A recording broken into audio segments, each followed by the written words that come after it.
Hey yo everybody, it's Kenny K here again, and I'm bringing you a one of my top 20, maybe top 10 slash, no, top 20 slashers, April Fool's Day from 1986.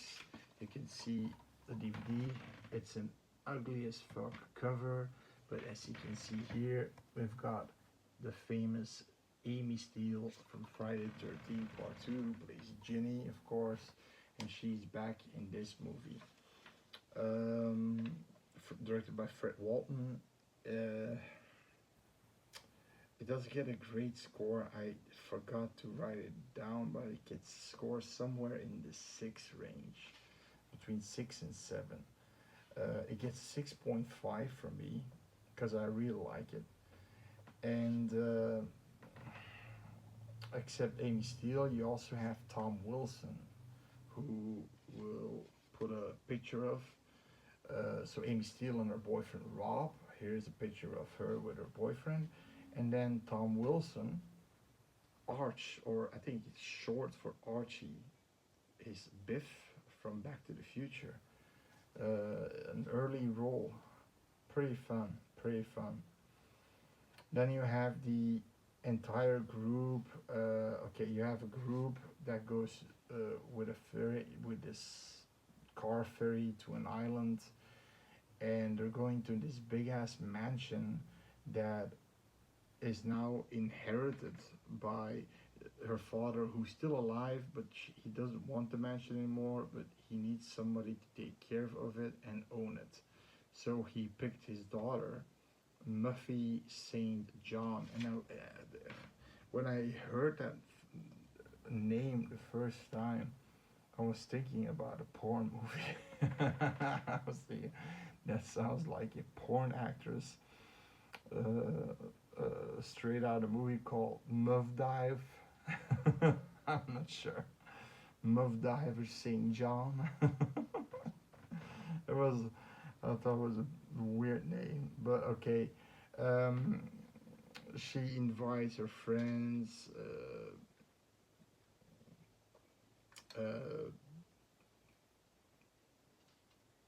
Nan, Nikki, Harvey, Chaz, Kip,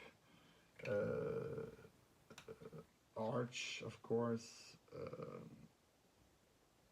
Kit, who's actually an Amy Steele, of course, Rob, like I said, and yeah, that's about it. These are the ones that so. Harvey, sorry about wrote a fucking name here and don't know the fuck that is. Sometimes I always take notes, but really fast.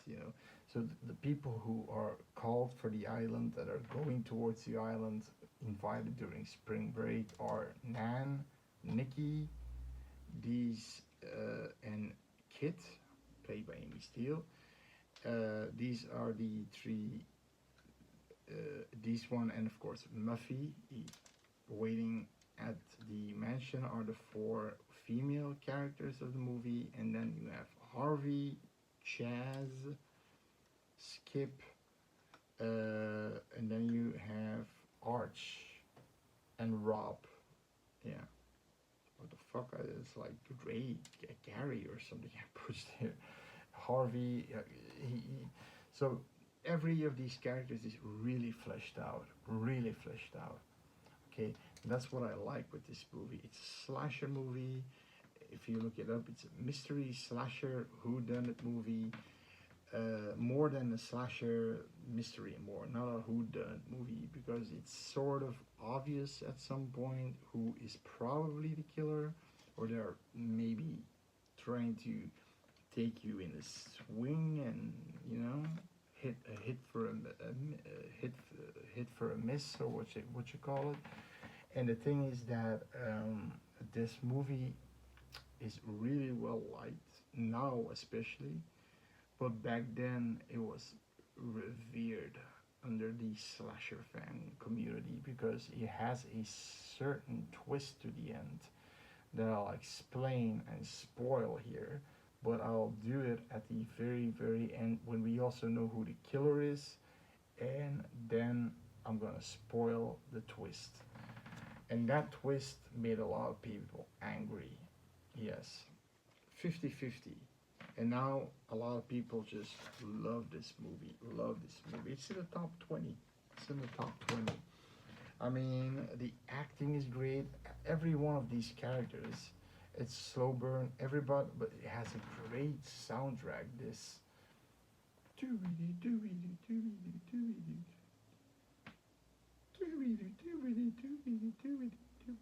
This eerie soundtrack when they arrive at the island, and things already go array. I mean, so these Arch and Skip are playing this sort of knife throwing. He has this clip knife, and they're throwing it in the ground, and you have to get it without, falling down. So he gets Arch is bad at it. Skip is making fun of him. He throws a knife at him, and he says enough, and he throws it in his belly. And the Buck guy, who's the skipper's assistant, and Rob, they jump in the water like heroes to find him, and then he's making a joke. Are you looking for this? And he shows the fake knife and blood. Now Buck decides it looked like they were still at a distance of the island. Now for some reason Buck decides to stay in the water to just anchor. I mean, not anchor, but put the rope over those toadstools that will keep the ship at bay, right? Now the guy, and that's the first thing that's weird. The guy can't. He's throwing. Normally, somebody like that should be able to, like a lasso. It has noose on it. You should be able to throw it around the toadstool. Toadstool is small enough, and the opening of the rope is big enough. He's constantly doing it, and he's constantly doing it wrong. So this guy is basically, oh, I'll stay in the water. It's like I said, they were like 10 minutes away, still 10 minutes away from the fucking island. What the hell was he doing there? Okay. He keeps stays in the water, but then he does something that what so who's at fault here? So okay, the boat is a boat, of course. If you hit brakes, it doesn't stop immediately. It just keeps floating until it's done, right? And then it starts to just go with the flow. But of course, you can't just there are wooden poles against those bays, because that's for the impact of the ship. Now this guy is sitting in between those poles and the ship. "Oh, I'm gonna put it on. I'm gonna put it on." And he says, "What the? Well, look, watch the fuck out!" Because his head's gonna be smashed by the fucking ship. And then he comes out of the water, his eyes dangling out, a piece of flesh ripped off, and then for some reason, the constable. It's a constable, not even a sheriff or a deputy. He's sitting there with his boat. He could at a deserted island, basically, with a mansion, one owner, and he goes to the ship. He takes the guy in his boat, and the ferryman takes him to the mainland, to the hospital. And meanwhile, he's yelling, "They did it! They did it! They did it!" Okay, how the fuck did they do that? If somebody's at fault here, it's because Buck is a little bit stupid and dangerous, and not really a what you call it, a ferry assistant, not a really good ferry assistant, right? So okay, the entire ordeal already happens. So it's from there the ordeal happens.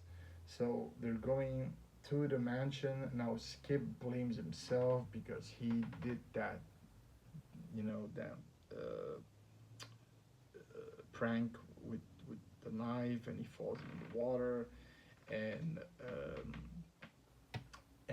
they wouldn't be in the water if it wasn't for him. Okay, so he's basically okay. They're going to the mansion. Skip is kind of wandering off with booze and drinking himself and weed and drinking and smoking himself silly. And the rest is on this pristine dining table, but they get like pop for drinks, not even champagne, and like what, a taco or something as food. And then Muffy is constantly pranking them. Like, for example, when Nan sits down, she sits down on a whoopee cushion. Okay, then when Skip sits, Arch goes to sit on his chair, it's this chair that falls back. Where the back is the back legs of the chair falls, clips shot, and he falls backwards. And he always has his shirt, his when he puts it up, like this. It's so 80s, typical 80s, it's 80s frat boyishness. Now these are all really wealthy. I mean, they're not wealthy people, but their families are all wasps. Family with money, and they all go to great community. I mean, they go to great colleges, and that's what is expected from them, right? There's also a moment when Muffy makes this toast. They all drink from the pop, and they all drink, and it's this funny glass, where you drink, but you're spilling it all over you. You think you're senile or something, that you're just spilling it. Then it becomes night, and they start to find all these pranky, these placed items. Like, for example, in Arch is this pervert. He basically is this weird clothed pervert. Him and Arch are these weird clothed, and Skip too are these.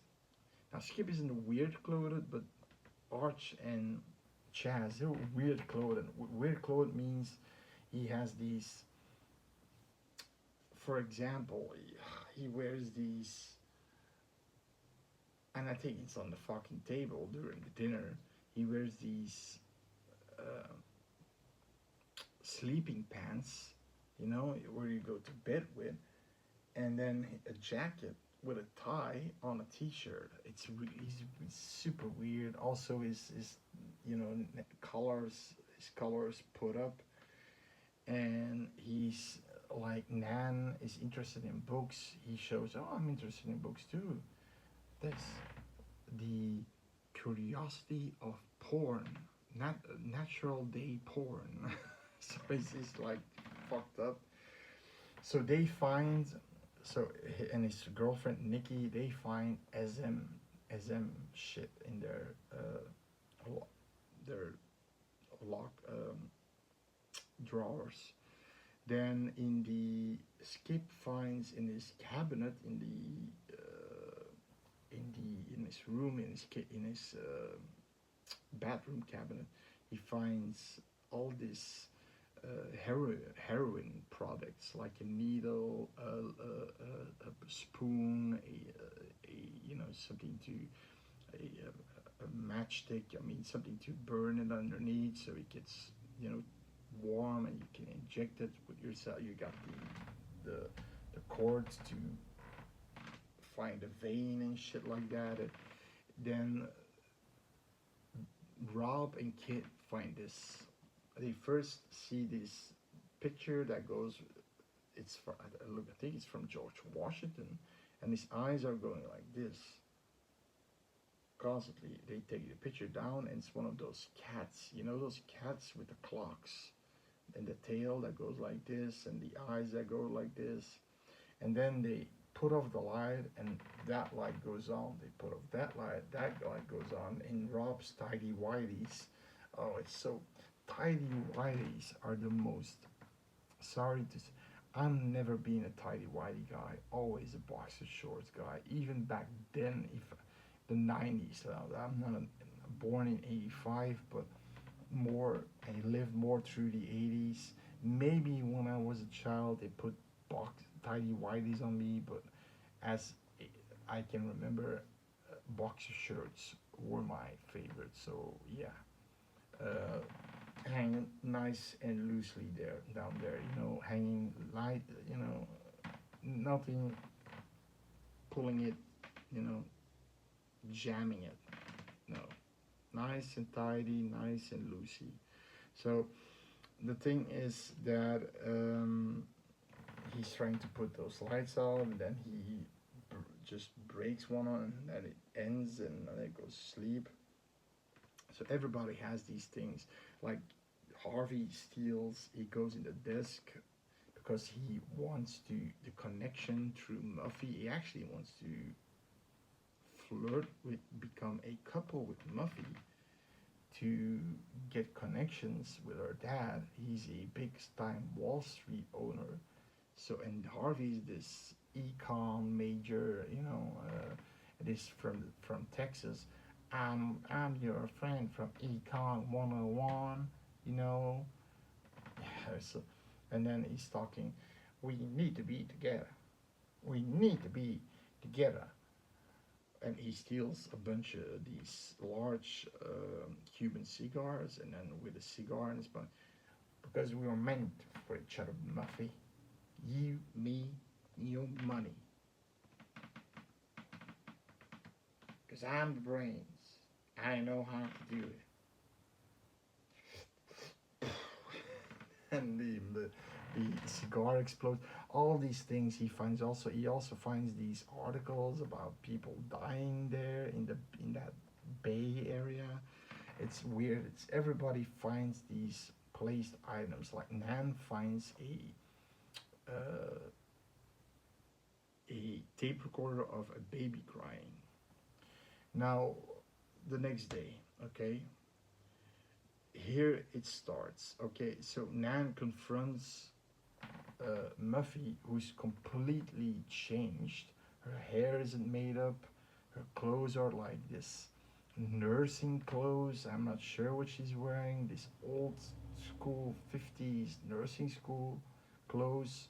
It looks like she's a different person. And she's talking to her, talking about that tape because she knew that she knew she had an abortion. Nan had an abortion, so she was really, you know, stricken by that. And she thought they were friends, and you know what I mean. And she said, "I don't know what you're talking about." She said, became like every time somebody, she's just running through them, and everybody's in chaotic because Skip's missing. Then they find Skip's fucking dead body when Rob and Kit want to have sex in the boathouse, but they see his body floating underneath him. You know, yeah, it has these holes you can see through the blankets, and you see Skip's body, you know, floating on a piece of wood, and they're all in distress, and Muffy's going through them. I'll make some tea. Yes. I mean, she's completely different. Completely different.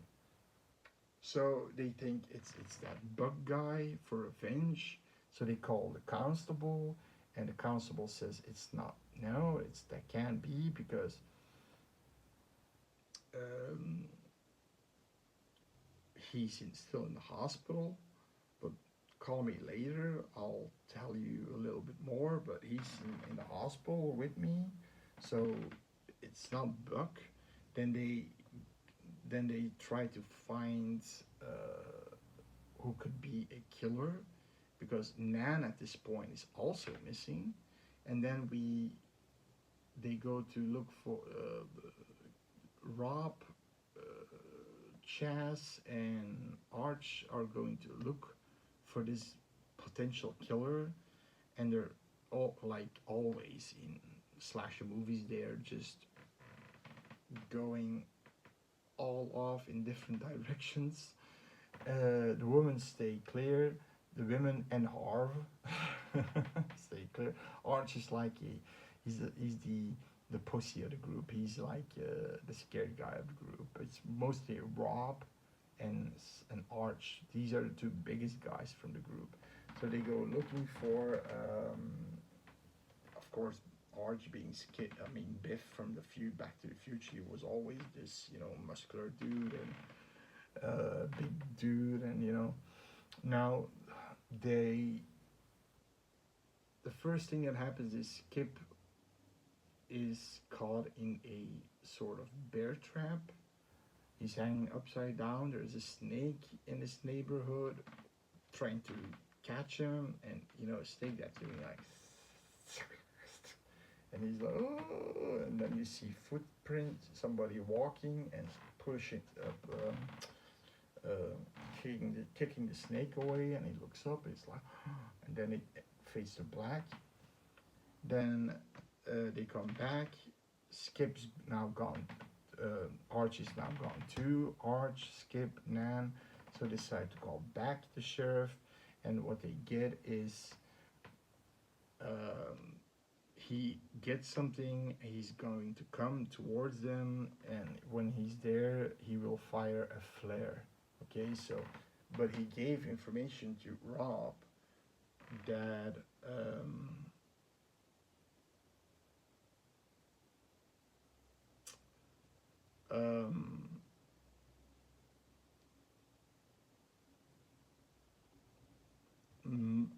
Miss St. John escaped from a mental institution. Now, Kit doesn't acknowledge this because she knows her and she's been with her at Vassar, a college.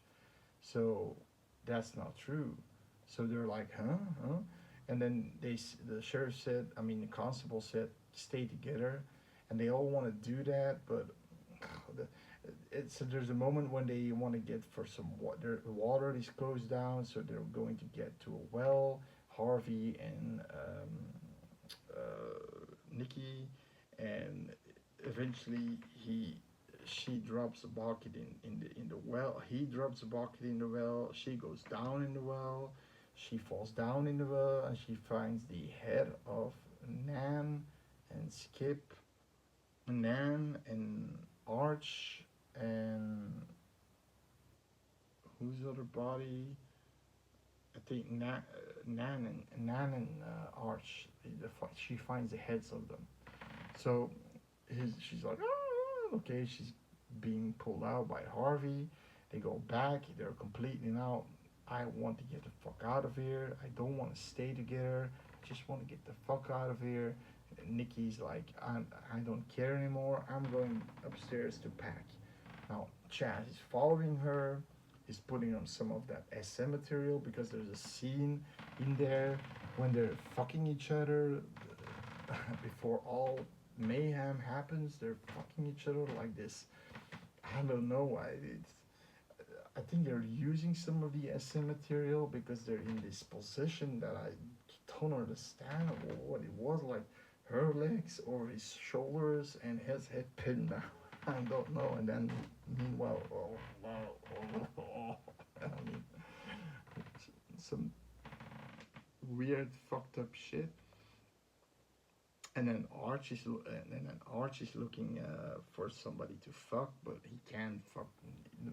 Muffy isn't. He says, my mission is here to bet as many as women as possible. Nan is out of the picture because she's that little bit of a Catholic girl. And what's your option? Kid has Rob, Nikki has Chaz, so the only one left is Muffy, so he's going after Muffy, but then, no thanks. And then he's going to his room, doing his shirt back up, because Muffy then it shirts back good down.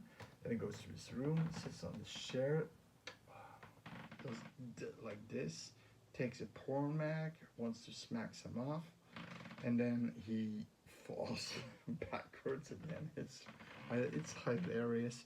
I mean, I have to say, uh, for all the good reasons, this movie has the best cast of survivors I've ever seen. I mean, they're funny. Each one has his own characteristics.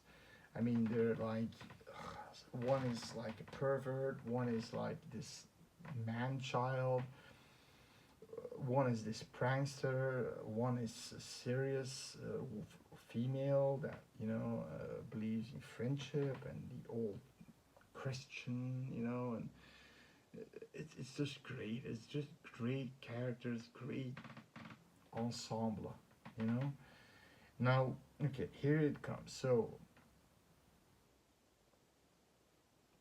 what happens eventually is Nikki, the Arch wants to have sex with her. He puts on that freaky mask with the zipper, and she's laughing, but she's going away. And when she comes back, he's laying there with his hands over his groin, and she's, oh, are we gonna play it like that? Hide the sausage. And when she sees something, she puts his hand away, and this little spot, it's like this big, a little spot of blood on his genitals. And I'm thinking, is that it? And then she opens a closet, and then the closet opens, and she sees someone. It's like, oh, cuts to black again. So if you're looking for a gory movie, this isn't one. This isn't one. This little, this big of a spot. That's it. And then eventually, so okay, Rob and Kit are in the attic. They find these two measurements, Muffy and Buffy. She found two pictures of two girls, twins. She thinks that it's not Muffy, but it's Buffy that's doing the killings. And she finds eventually Muffy's head behind this painting. Really bad head, not really good. I'll tell you that. Okay, so they find this, and they find all the puppets. Everybody who was killed in a way, like the heads in the water and shit like that. They see the flare. They're going down. They see Harv hanging, in his door, in the doorway. They find in Nikki's room. They don't see the bodies. You don't see the bodies. You just see a lot of blood on the bed, and that's it. And then eventually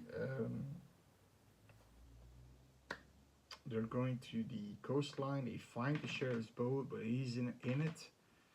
But it's the boat it's Muffy's boat, because his boat was. So that's okay. So he came there with Muffy's boat, not with his own sheriff's boat or constable boat or whatever. So they knew there were a set of keys in the kitchen. They go back to the kitchen. What we see is Muffy but Buffy, the twin sister, with a big ass knife, trying to get to them. And they're like, oh fuck, and they want to find the keys. And Rob goes into this room, and he's locked in, and he can't get out. And then Buffy then gets in. She pushes the knife through the door and opens the lock like that. She gets in. She's trying to kill. It's not Amy Steele like in Friday the 13th Part 2. She's not. She doesn't want to fight. She doesn't want to, flight or fight. It's just more flight than fight. We don't know you. We don't know you. And she's like, she's jumping on the table and acting weird, and crazy with this giant. It's not like a machete, but it's like a crooked machete. And the moment she wants to slam her, she slams her right next to her in the door. She stabs the knife nice, just next to her in the door, and here are the spoilers, okay? So be warned. If you don't want to watch and know what happens, don't watch this movie because it's a good movie. It's a really good movie. It's something you won't see every day, but it's a slasher movie. It falls under a category slasher movies. But it's a mystery movie too. There's a mystery about it. And here comes the mystery. She opens the door and look at that. Everybody, Harv, Kit, Arch, the constable, the ferryman, they're all there. And she's like, ha ha ha, ha ha ha, really fucking funny, you guys. And then you see Muffy standing there with a knife, a retractable knife that goes, you know. And then Rob's still caught in the room. Then the guy Buck is standing behind him with the eye out and the skin, which is a prosthetic, and he's like, doofy. Right, wants to hit him. He doesn't hit him, but he wants to hit him, but he misses right against the wood. That wood, I think that hurt. Then he kisses Rob, and Rob's like, oh, and then he puts the fake skin on his face, like a piece of pizza, a piece of pie, you know, like a pizza pie. And then he just opens the door like this. I don't know that Rob didn't see this, and he goes out and he sees what the fuck is happening. Bug joins the group, and then we'll get the explanation. So it's all a prank. It's basically what this was a rehearsal of a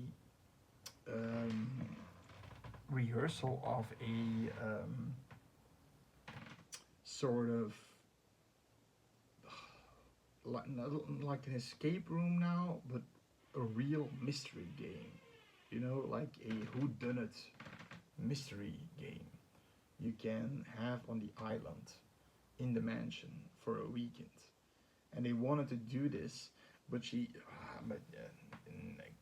is saying like, you could have been killed. I mean, we could have used a gun on you or something. I mean, because Harvey had, yeah, and I almost did by Harvey because he had a gun apparently with him, and he almost shot her. So, but she said this was extreme. It will not be as extreme like this, but I needed something to see that it works, because her father wants to know that she can pay the taxes and the bills for the house, because it's a gigantic mansion, and that's how she wants to do it.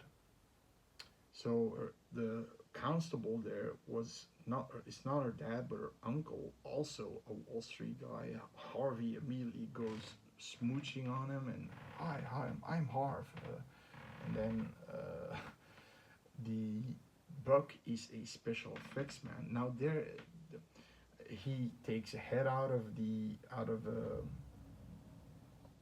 he takes the head of Arch out of a box and throws it to Arch, and the one who pushed the snake away was a ferryman, and he found Arch shitting his pants. He just shited him because of the snake.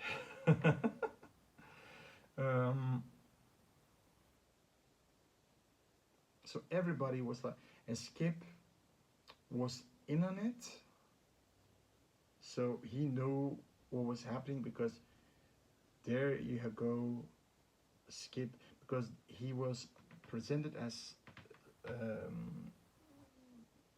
Muffy's long lost cousin, but he's actually Muffy's brother, so he was in on it.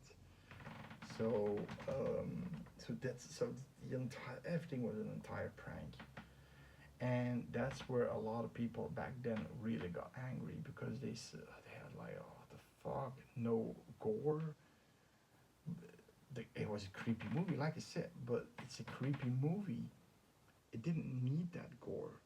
It would be nice to have a Tom Savini as a special effects guy, but if we know Tom Savini is working we meet a special effects guy, and it's Buck, the guy.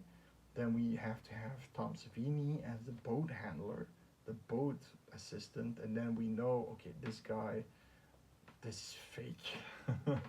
Yeah. So that wasn't an impossibility, but they should have used a little bit more gore, in my opinion. But the movie's great. It has an eerie soundtrack, really eerie. This boobity boobity boobity boobity boobity boobity boobity. I mean, I can't really. I'm butchering it, but it's really great, and the characters are just great. They're a fun group. They make fun with each other. They're pranking each other. It's April Fool's Day. I mean, I mean, Arch is just really funny with Skip and with Chaz, and then Amy Steele here is more of a serious character, and she's not in the foreground like in Friday Part Two, Friday the 13th Part Two, but she's there as a voice of reason. So she's there to, say, let's stick together, and she's always sticking together with Rob. That's a good thing. And Rob is also, he's like the hero of the group. But like I said, he got a diverse set of characters, and that was great. And there was creepiness to it. The mansion, I mean, it's big, and when it gets dark and you're all alone, this island has nothing on it except a boathouse and this mansion. Yes. Then you see that flare, nobody's in it, so you think the constable is killed or something, and it's creepy. It's creepy. And then Buffy, being the killer, this twin sister, evil twin sister, because she finds a picture of the twins on the father's desk, in the desk, on his desk, and she thinks, what? Huh? And then Muffy comes in, which is Buffy, and she takes the picture and puts it back, and this is already a clue that this isn't Muffy. Okay, if you're kind of a connoisseur, aficionado of slasher movies, you know that isn't Muffy. So you know it's a twin sister, an evil twin sister. But still, it was great. It was great. And apparently, she did not know that Nan had an abortion, and that was a little bit of a screw up on her end. But then they start a party. They all, get drunk. She gets a big carton with all bottles of champagne. They're, drinking, and this and that. And eventually, she goes to bed, Buffy, and we get this slash scene. There's something with this clown box, that you wind off, and this monster pops out. She did it as a child. She sees it in the cellar before everybody arrives. She does it again, and then she does it again. When it pops out, she gets pulled back, and somebody's like slicing her throat, and then she's like, "Oh my god, oh my god!" And then you see Amy Steele with her hair back in a tail, doing like, looking to the knife, that it's this fake hollowed out knife that if you push on it, blood comes out. The one like in Tenebrea, when he kills himself at the end, the killer, but it's not real. It's with a fake barber's knife. Now the original ending was supposed to be, there's a novelization that Skip would be an actual killer. He would be jealous at Muffy for getting the mansion. He wanted the mansion. I think he was a younger one, but it still went to Muffy. So he's kind of jealous. Now, how the movie went was they scripted it, but they didn't do it after all. That he would say when everybody's leaving the day after, taking their baggage, So let's take one big prank on Muffy. I'm going to get in, you guys follow. She she's in the bathroom for freshening up, and then Skip wants to stab Skip wants to stab her for real, and she's holding him back, and because he's saying because the mansion is mine, and then Rob, in self-defense, he takes Skip off. Skip attacks him. He takes off the knife and stabs him. This makes Muffy go crazy, and she starts to lean over his body, and she starts to sing. Okay, it's kind of good that they didn't went there, because that just defeats the entire purpose of the movie. You already had that big twist, then this twist. I'm not sure. I'm not sure. I'm not sure. Having a real killer, I mean, not really a killer that wanted to kill everybody, just wanted to kill Muffy out of jealousy, but I would get that in a way. Okay, I don't not the killing, but the jealousy part, but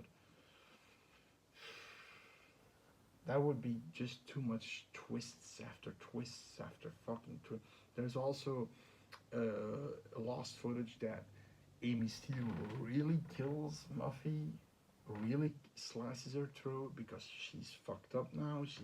I mean, that does something to a person. Muffy never realized that what she did at the very end, with especially Kit and Rob as the final girl and guy, that fucks you up mentally, right? I mean, I would be fucked up. I may be even having PTSD, and would try to kill her because she, I mean, fucking crazy bitch. It's a dangerous stunt she played. She really took it to the extreme.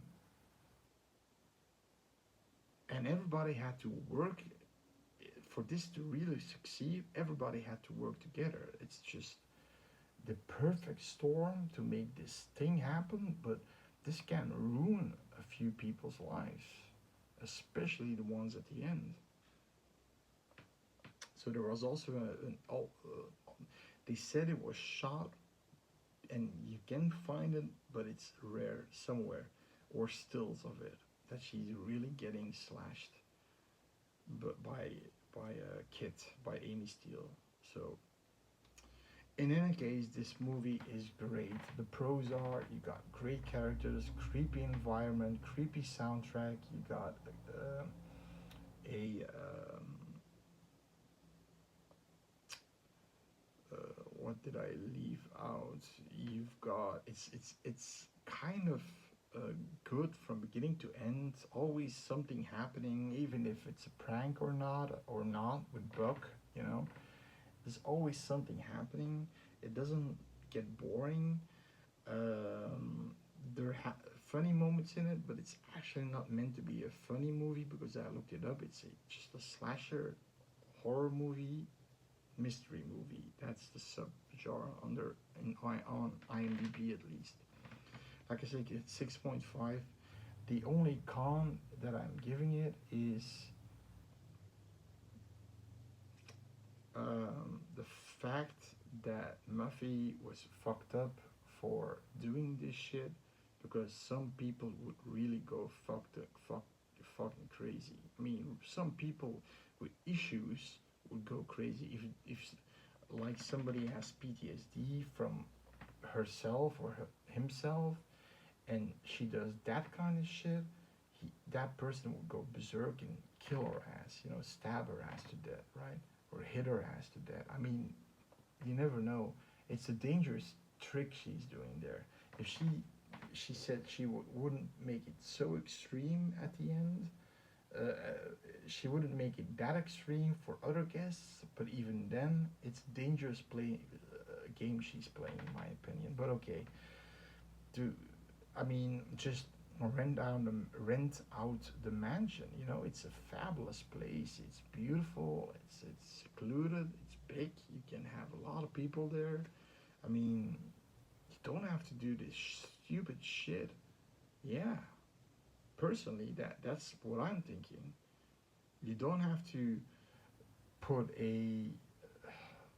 I think if you have just people who rent a place out for a week, maybe, or weekends or midweeks, then you're gonna get enough money. But it's the same kind of money that you put all this effort into make these people afraid and maybe kill your ass because you're fucking crazy, and you know, make some people would have these symptoms like being scared and PTSD or whatever, depression, and you're doing something like that. I mean, with Nan, she was really depressed,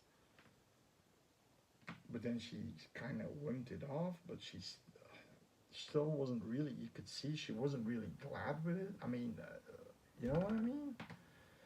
In any case, that's the only gripe I have with the movie, but great movie from beginning to end. Special ending. Didn't see the remake yet. I heard it's not that good. It's from 2008, I believe, the remake. This one's 1986. But it's fun to see keep,